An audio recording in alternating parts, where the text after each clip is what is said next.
কথাটো তুমি সদায় মনত ৰাখিবা। মই ছাত্ৰ অৱস্থাটো সেইটোৱে মনত ৰাখিছোঁ। সকলোৰে লগত থাকোঁ, কিন্তু মই নিজক সদায় সোধোঁ যে মই ক'ত পৃথক। মই কেতিয়াও চোকা ছাত্ৰ নাছিলোঁ, কেতিয়াও মই ফাৰ্ষ্ট ক্লাছ ফাৰ্ষ্ট হৈ পোৱা নাই। বিশ্ববিদ্যালয়তো মোৰ তেনেকুৱা কোনো ৰিজাল্ট নাই। কিন্তু মই তোমালোকক এই কথাটো ক'ব পাৰোঁ যে মই ফাৰ্ষ্ট ক্লাছ ফাৰ্ষ্ট নহ'ব পাৰোঁ, কিন্তু ফাৰ্ষ্ট ক্লাছ ফাৰ্ষ্ট হোৱা কি ডিগ্ৰী, কি মাষ্টাৰ ডিগ্ৰী, তেওঁলোকতকৈ মই নিজকে কোনো দিন কম গাধা বুলি ভবা নাই। কিন্তু মই তেওঁলোকতকৈ চোকা নহ'ব পাৰোঁ চাৰ্টিফিকেট মাৰ্কশ্বিটত, কিন্তু তেওঁলোকতকৈ মই নিজক কোনোদিন গাধা বুলিও ভবা নাই, আৰু ভৱিষ্যতলৈকো কোনো দিন মই নাভাবোঁ। এইটো মই ক'ব পাৰোঁ, কাৰণ সেইখিনি মোৰ আত্মবিশ্বাস আছে।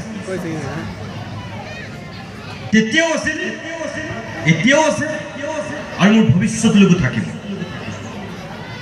সেই কথাটো তোমালোকক মই ক'ব বিচাৰোঁ যে তুমি নিজক বুজিবলৈ চোৱা যে তুমি কি হ'ব বিচাৰিছা, তুমি কি কৰিব বিচাৰিছা। ইয়াত যে আজি তোমালোকক সম্বৰ্ধনা জনাইছে, এনেই জনাইছে নেকি? এনেই জনোৱা নাই।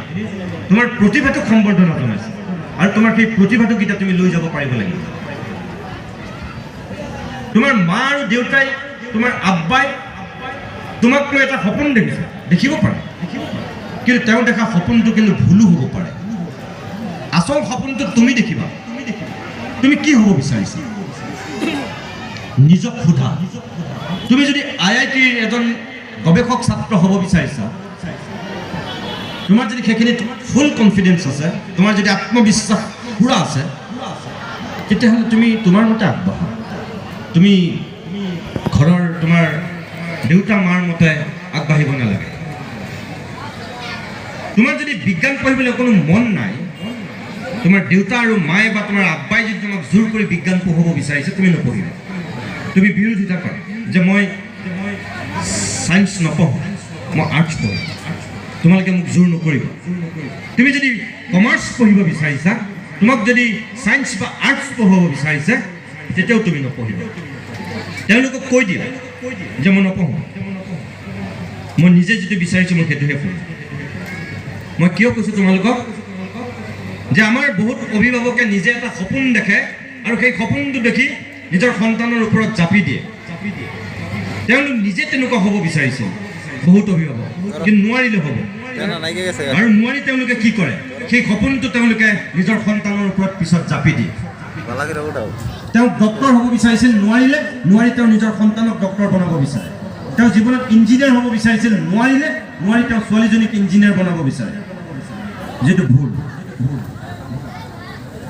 তোমাৰ যদি সংগীতত ৰাপ, তোমাৰ যদি অভিনয় জগতত ৰাপ, তোমাৰ যদি সাহিত্যৰ ক্ষেত্ৰখনত ৰাপ, তোমাক জোৰ জবৰদস্তি তেওঁ ইঞ্জিনিয়াৰ বনাবলৈ যাব নালাগে, ডক্টৰ বনাবলৈ চেষ্টা কৰিব নালাগে। তেতিয়া কি হয়, না সি ডক্টৰ বনে, না তাই ইঞ্জিনিয়াৰ বনে, একো নবনে, ভুচুং পহু হৈ গৈ ভুচুং পহু। সেইটো হ'ব নালাগে। কোনোবাই আদবাটতে জীৱনৰ পৰা পলাই গুচি যায়, সুইচাইড কৰে, আত্মহত্যা কৰে, হ'ব নালাগে। সেইটো ভুল। সেইকাৰণে মই তোমালোকক কৈছোঁ, প্ৰথম নিজক চিনিবলৈ চোৱা। তুমি কি হ'ব বিচাৰিছা, কি কৰিব বিচাৰিছা পৃথিৱীখনত, কি পঢ়িব বিচাৰা। তুমি মা আৰু দেউতাৰ কথাখিনি যদি তোমাৰ ভাল লগা নাই, তুমি যিখন শিক্ষানুষ্ঠানৰ পৰা হায়াৰ ছেকেণ্ডেৰী পাছ কৰিছা, যিখন শিক্ষানুষ্ঠানৰ পৰা তুমি ভালকৈ মেট্ৰিক পাছ কৰিছা, সেই শিক্ষানুষ্ঠানখনৰ তোমাৰ আটাইতকৈ ভাল লগা ছাৰ বা বাইদেউজনীৰ তুমি কাষ চাপা। তুমি দেখিবা তোমাৰ সেই ছাৰজনে বা সেই বাইদেউগৰাকীয়ে তোমাক ঠিক কথা কৈছে, তোমাক সঠিক গাইড কৰিছে। তেওঁৰ পৰামৰ্শ গ্ৰহণ কৰি তুমি নিজৰ জীৱনৰ বাটটো ঠিক কৰা। সেই কামটো আমি কৰিব নিশিকোঁ, বহুতে আমি নাজানি আমি অবাটেৰে বাট লওঁ, গৈ আমি মুখ ঠেকেচা খাওঁ। সেইটো কাৰণে তোমালোকক মই এই কথাকেইটা ক'লোঁ যে ক'লৈ আহিছোঁ, কিয় আহিছোঁ, ক'ৰ পৰা আহিছোঁ, কাৰ বাবে আহিছোঁ। এই কথাকেইটা আমি মনত ৰাখি সদায় আগবাঢ়িব লাগিব। আজিৰ ছাত্ৰ ছাত্ৰীৰ এটা বিশেষ দিশৰ কথা মই এতিয়া ক'ব বিচাৰোঁ। তোমালোকৰ সকলোৰে হাতত এতিয়া মোবাইল আছে, চবৰে হাতত। আৰু তোমালোক সেইখন পৃথিৱীৰ বাসিন্দা। এই মুহূৰ্তত পৃথিৱীৰ ক'ত কি হৈ আছে তোমালোকে চবেই গম পোৱা।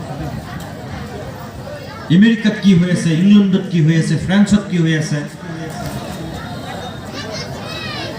ক্ৰিকেটত লালাৰ অভিলেখ কোনে ভংগ কৰিলে, ডোনাল্ড ট্ৰাম্পৰ লগত এতিয়া কি চুক্তি হৈ আছে, শচীন তেণ্ডুলকাৰৰ আত্মজীৱনীত কোনকেইটা কথাই গুৰুত্ব পালে, এইবিলাক চব তোমালোকে জানা। এতিয়া নৰেন্দ্ৰ মোদীয়ে এই মুহূৰ্তত বিজেপিৰ কাৰ্যনিৰ্বাহকত কি কৈ আছে তোমালোকক সুধি দিলে হয়তো কৈ দিব।